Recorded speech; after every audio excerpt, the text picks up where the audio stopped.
Pierre Laurent, secrétaire national du Parti communiste et l'invité de France Info, Jean-Michel Apathy. Bonjour Pierre Laurent. Bonjour. Ce jeudi 16 novembre est une journée de mobilisation et de manifestation contre la politique libérale. Elle est qualifiée ainsi du gouvernement à l'appel de la CGT, Force ouvrière, des organisations syndicales étudiantes et le Parti communiste s'y associe. On ne sent pas beaucoup d'enthousiasme pour cette journée. Comment vous la présentez-vous? C'est vous qui dites ça. Et moi, je crois au contraire qu'on sent une vague de contestation de la politique d'Emmanuel Macron qui va grandissante dans le pays.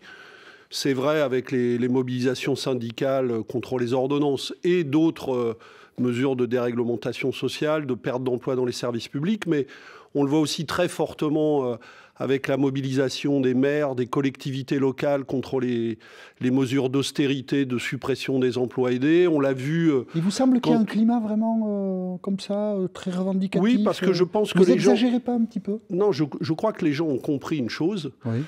C'est que Emmanuel Macron, c'est le Père Noël des riches. Et un sondage récent, je crois, il y a 2 jours, a dit que 65% des gens pensaient qu'ils allaient être les perdants de cette politique. Et malheureusement, ils ont raison. Donc il faut stopper cette politique. Il y a beaucoup de gens qui le comprennent. Et la mobilisation se construit. Je ne dis pas que c'est facile, mais elle se construit. L'important, c'est d'être crédible, de raconter la réalité telle qu'elle est. Ce n'est pas moi qui le dis. Hein. C'est Jean-Luc Mélenchon qui le disait il y a 3 semaines à Athènes. On l'écoute. Là, on est obligé de le constater. Monsieur Macron, d'ailleurs, il s'en est vanté à son interview. Il a dit « J'y suis arrivé en 5 mois ». Bon, il y est arrivé, vous connaissez notre réplique, on lui a dit « Bonhomme, attends, c'est pas terminé ». Bon, mais pour l'instant, c'est lui qui a le point. Faut pas chercher à le cacher. Il ne faut pas chercher à le cacher et compléter Jean-Luc Mélenchon. Si on raconte des histoires, on n'est pas crédible. C'est lui qui a le point. C'est lui qui a gagné.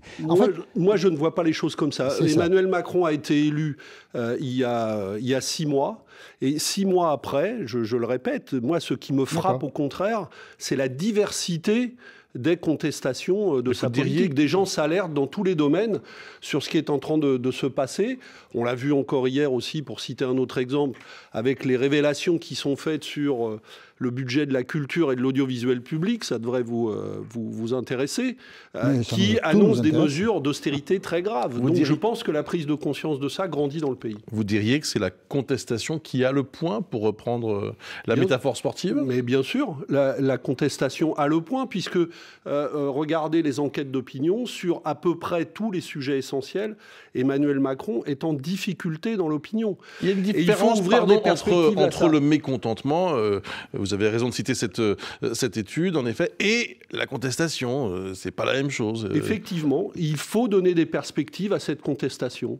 Et nous, par exemple, nous avons décidé de construire ce que nous appelons des états généraux du progrès social, avec une première étape qui aura lieu le 3 février prochain à Paris, parce qu'il faut faire converger ces fronts de contestation et montrer qu'une autre logique que celle d'Emmanuel Macron est possible. Il y a beaucoup d'argent dans ce pays, contrairement à ce qu'on nous dit, mais l'argent ne va pas au bon endroit. Il vous coupe un peu l'herbe sous le pied, Jean-Luc Mélenchon, en disant comme ça, il démobilise un peu les gens.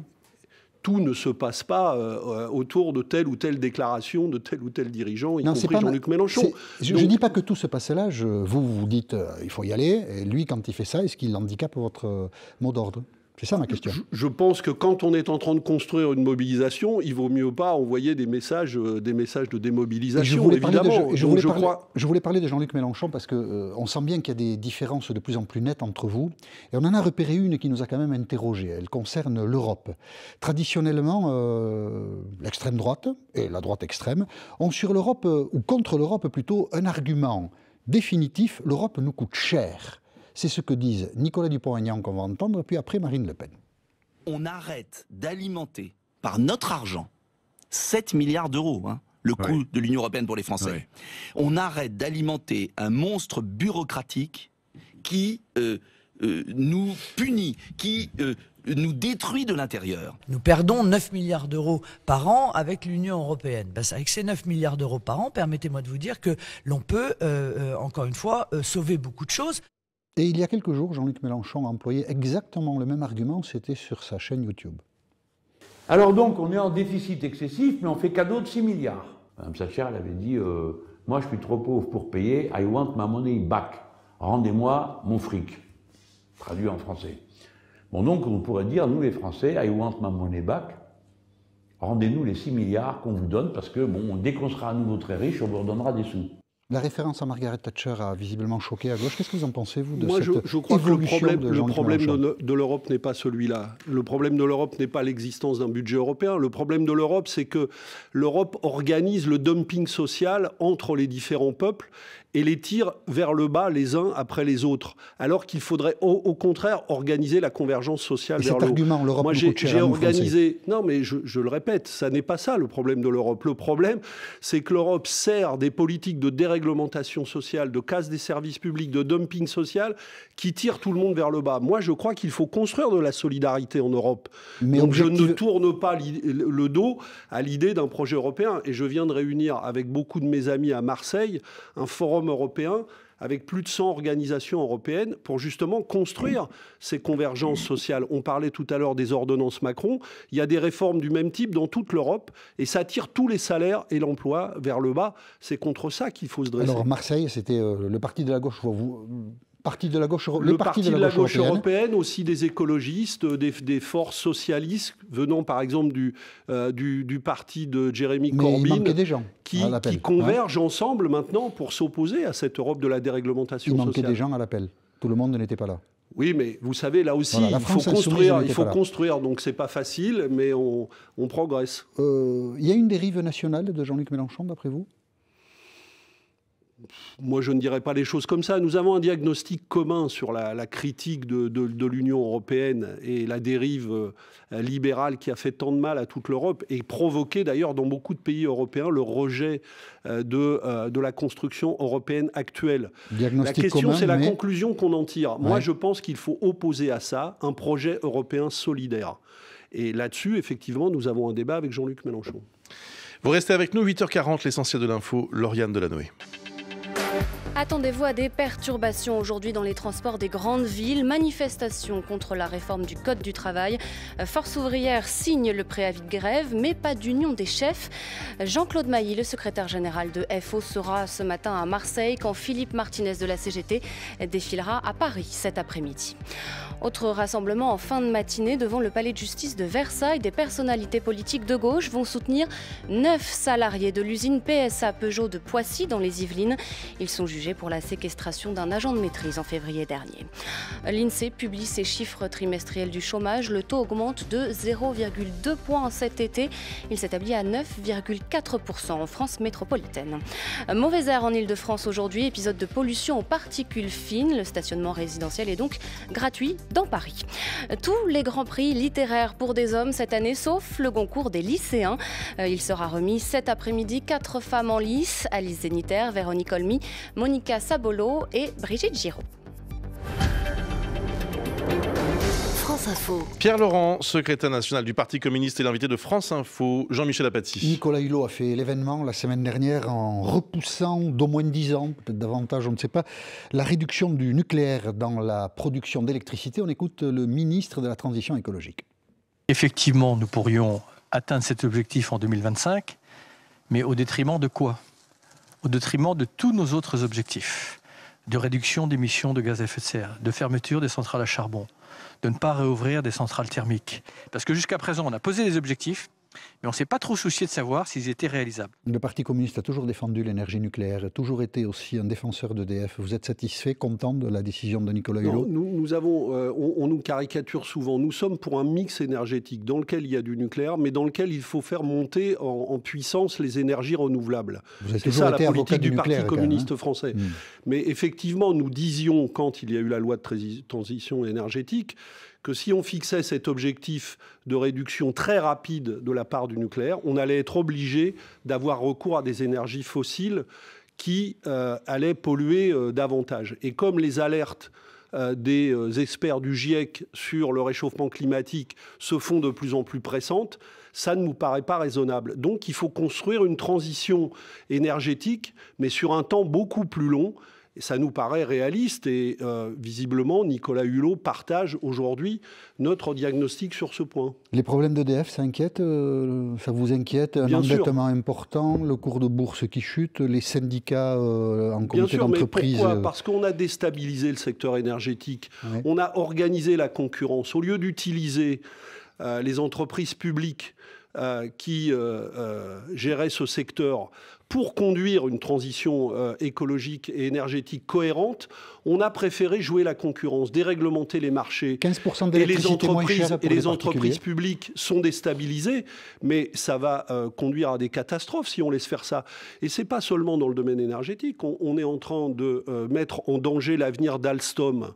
Et ça va avoir des conséquences dans le domaine du transport ferroviaire comme dans le domaine énergétique. Parce qu'on est en train, par exemple, de privatiser les barrages hydroélectriques.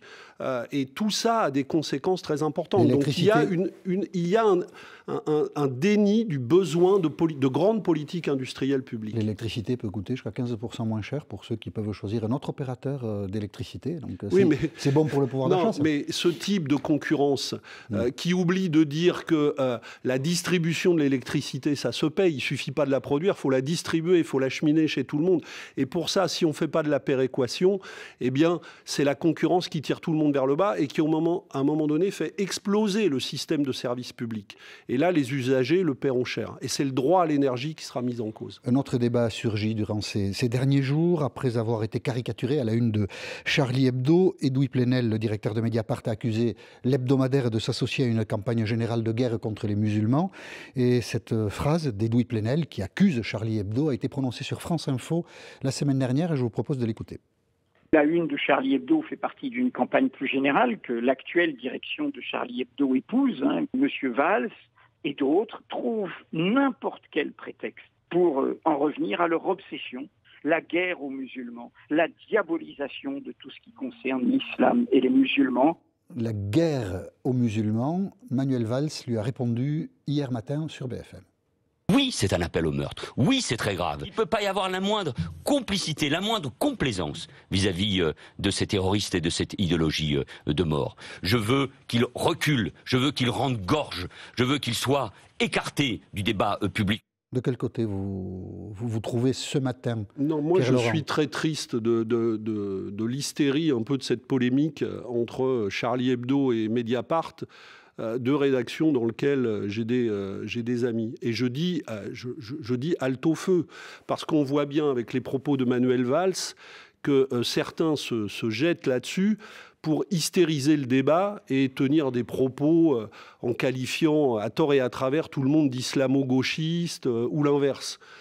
Donc il faut revenir aux fondamentaux. Il faut revenir aux fondamentaux de la gauche sur le respect du principe de laïcité, sur la résistance aux idéologies islamistes, sur le refus des amalgames qui conduit à stigmatiser la religion musulmane. Est-ce qu'il y a une complaisance à gauche avec une forme d'islamisme? Non, je ne crois pas. Je pense que il n'y a pas des gens qui vous semblent complaisants avec l'islamisme. Je discute souvent, y compris avec des amis de Charlie Hebdo, de ça, et je sais évidemment comment ils ont été meurtris dans leur chair par cela. On le sait tous. Et les menaces qui pèsent sur eux sont extrêmement graves et il faut défendre la liberté d'expression de Charlie Hebdo.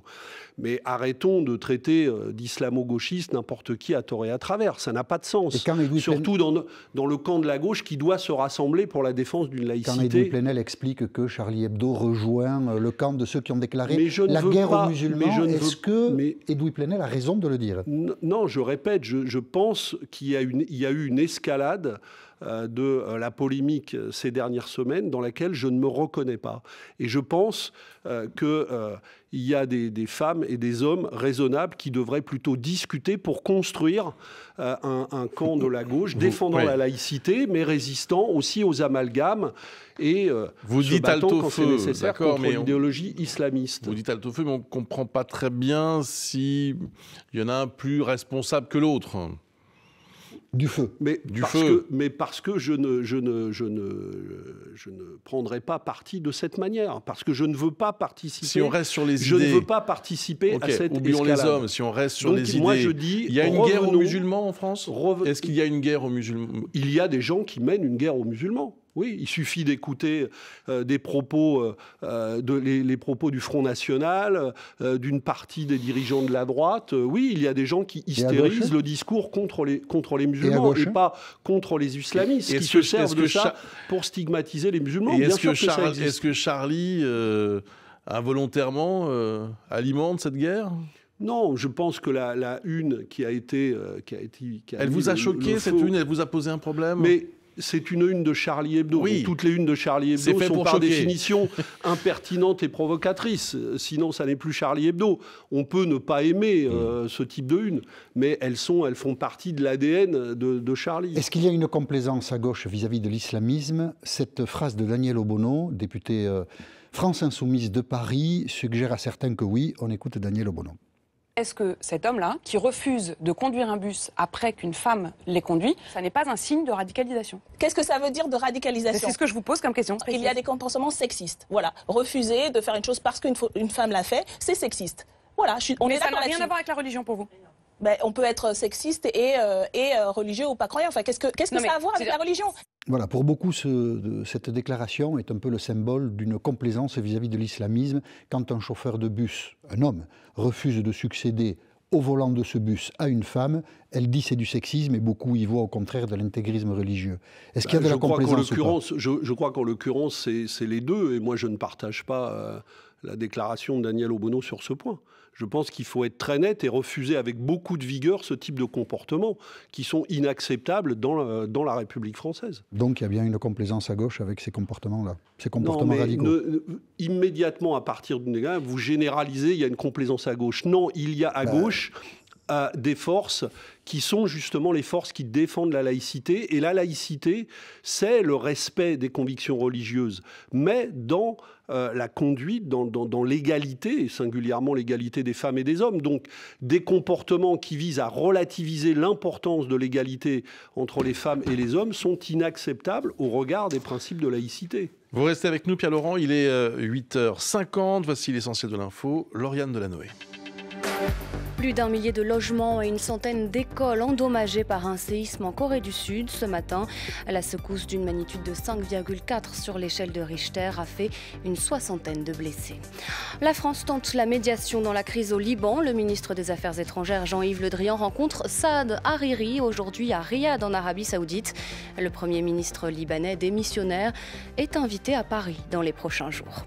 Les syndicats peaufinent banderoles et pancartes, appellent à la grève et à la manifestation. Aujourd'hui, c'est la 4e journée d'action depuis la rentrée contre les réformes libérales du gouvernement, notamment celle du Code du travail. Plus de 2 700 000 Français cherchent du travail en métropole. Le chômage augmente de 0,2 points au dernier trimestre selon les chiffres de l'INSEE. Mais l'Institut note un recul à peu près similaire si on regarde les chiffres sur l'année. 19 minutes extraordinaires cette nuit dans une salle des ventes de New York. Un tableau de Léonard de Vinci, le Salvator Mundi, bat un record adjugé pour plus de 450 millions de dollars. En euros, comptez 380 millions. Alors qui est l'acheteur? Un inconnu. France Info. Pierre Laurent, le secrétaire national du Parti communiste et l'invité de France Info, Jean-Michel Apathy. Avec d'autres parlementaires de gauche, vous souhaitiez vous rendre en Israël la semaine prochaine et le gouvernement refuse les visas pour que vous puissiez entrer dans ce territoire. Vous comprenez la raison du gouvernement israélien? Vous aviez le projet d'aller voir des prisonniers, Marwan Barghouti notamment, en Israël, et donc le gouvernement israélien ne souhaite pas que vous puissiez le faire. La décision, si elle était maintenue du gouvernement israélien de nous empêcher d'entrer sur le territoire est très grave, parce que ces délégations auxquelles nous allions participer la semaine prochaine sont des délégations qui visent à encourager le dialogue entre des forces de paix palestiniennes et israéliennes. Et nous avons prévu des rencontres en Palestine comme en Israël avec des forces diverses. Nous voulions aussi apporter notre solidarité à des gens qui se battent pour la liberté des prisonniers politiques, dont Marwan Barghouti. Nous savions que nous ne pouvions pas aller visiter Marwan Barghouti, mais rencontrer sa famille et les forces qui le soutiennent. Donc c'est regrettable. Je rappelle qu'Israël a reçu en grande pompe Marine Le Pen au mois de juin dernier. J'ai du mal à comprendre pourquoi des parlementaires français attachés, eux, à la relance du processus de paix entre Israël et la Palestine pourraient ne pas entrer sur le territoire palestinien. Donc à cette heure, nous continuons d'œuvrer à lever cette interdiction d'entrer sur le territoire. Est-ce que vous appelez en grande pompe par le Premier ministre qui a reçu Marine Le Pen quand même, non? Si, non, mais elle a été reçue au Parlement par beaucoup de monde, etc. Sa visite a été très médiatisée. Donc il est assez choquant qu'aujourd'hui, on essaye de nous refuser, à nous, cette entrée sur le territoire, alors que, je le répète, l'objectif de notre délégation est d'encourager la solidarité entre les forces qui continuent à se battre là-bas pour la relance d'un processus de paix. Vous espérez toujours pouvoir y aller ? Oui, à cette heure, nous espérons toujours pouvoir y aller, mais la situation est très difficile et très tendue. Donc, nous sommes en discussion et une décision sera prise demain, je pense. Retour en France, le magazine Capital et le Canard enchaîné accusent Anne Hidalgo, maire de Paris, d'avoir bénéficié il y a quelques années, il y a une quinzaine d'années, d'un emploi fictif, notamment au ministère de la Justice, alors qu'elle était première adjointe à la mairie de Paris. Un conseil municipal se tiendra la semaine prochaine à Paris, en début de semaine. Vous êtes vous-même élu parisien, vous êtes sénateur. La droite municipale, qui est dans l'opposition, demande des explications à Anne Hidalgo au titre de l'exemplarité des élus. S'il y a eu un emploi fictif, on a vu dans la campagne présidentielle que ça avait été un problème, les emplois dits ou réputés fictifs. Est-ce que le Parti communiste s'associe à cette demande d'explication d'Anne Hidalgo, puisque vous êtes associé à la municipalité? Je pense qu'elle a donné des explications déjà sur ce point, et on voit bien qu'il y a dans la droite une volonté de dénigrer en permanence la municipalité parisienne et le travail qu'elle mène. Et évidemment, nous n'allons pas nous associer à ces piètres manœuvres de la droite qui visent à détourner de l'importance du débat municipal sur les enjeux pour les Parisiens. La transparence, ça ne vaut pas pour tout le monde ? Les explications, ça ne vaut pas pour tout le monde. Quand on s'appelle François Fillon, on doit s'expliquer sur les emplois. En ce qui me concerne et en ce qui concerne mon parti, nous sommes en permanence très transparent sur toutes ces questions.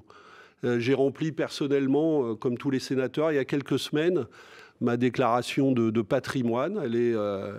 Vous pouvez la lire, elle est, je crois, disponible. Donc, nous n'avons pas de problème avec la transparence. Vous savez que les élus et les parlementaires communistes, en la matière, sont exemplaires. Bon, on est en train de chercher un déplacement de Marine Le Pen en Israël, parce que quand même c'est assez marquant. On ne trouve pas. Hein. Je ne sais pas à quoi vous faites référence. Je vous fournirai les informations. En juillet, vous dites. En juillet, vous avez dit ça. Mois de juin. Après l'élection présidentielle. Bon, Marine Le Pen a été en Israël. Je vous fournirai les informations sur ce point. Pour l'instant, on cherche. Alors, on a jusqu'à 58 pour trouver, mais pour l'instant, on ne trouve pas. Léonard de Vinci, le tableau s'appelle le Salvatore Mondi, 450 millions de dollars vendus aux enchères à New York. C'est la preuve qu'il y a beaucoup d'argent, et d'ailleurs on sait qu'il y en a beaucoup dans les paradis fiscaux, et les gens qui placent parfois dans les œuvres d'art placent encore plus souvent dans les paradis fiscaux. Et je vous rappelle que suite aux nouvelles révélations qui sont faites, nous continuons de demander, et nous avions obtenu un vote de l'Assemblée nationale, et nous allons réouvrir ce débat au Sénat. Nous pensons que la France devrait prendre l'initiative d'une COP fiscale. On fait une COP sur l'écologie. Je vous parle d'autre chose. Il faut faire une COP fiscale. Est-ce que le marché de l'art est un marché où finalement les émotions dominent, la subjectivité domine, et quel est, vous, dirigeant politique, c'est un marché qui est devenu un marché spéculatif de placement aussi, tout le monde le sait. Quand on atteint de telles sommes, on n'est pas seulement dans l'amour de l'art, mais on est aussi dans le placement d'argent pour souvent essayer de faire échapper cet argent à l'impôt. C'est difficile de réguler. L'impôt, là, de toute façon, tout est public, c'est difficile de réguler. Le marché de l'art...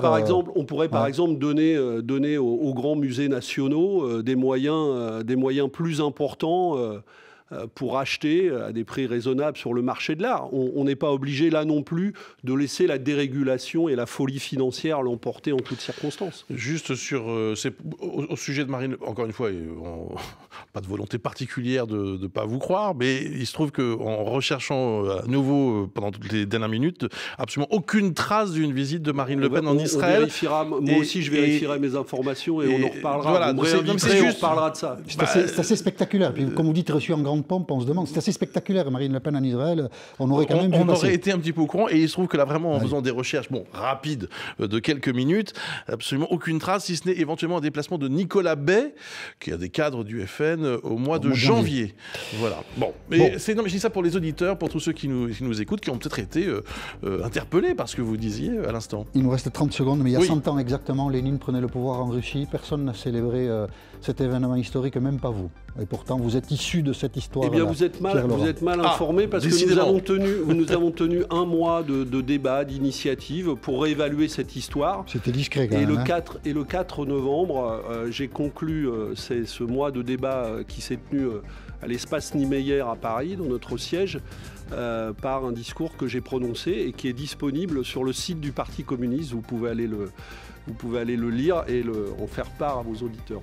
Merci beaucoup, Pierre Laurent. Bonne journée à vous.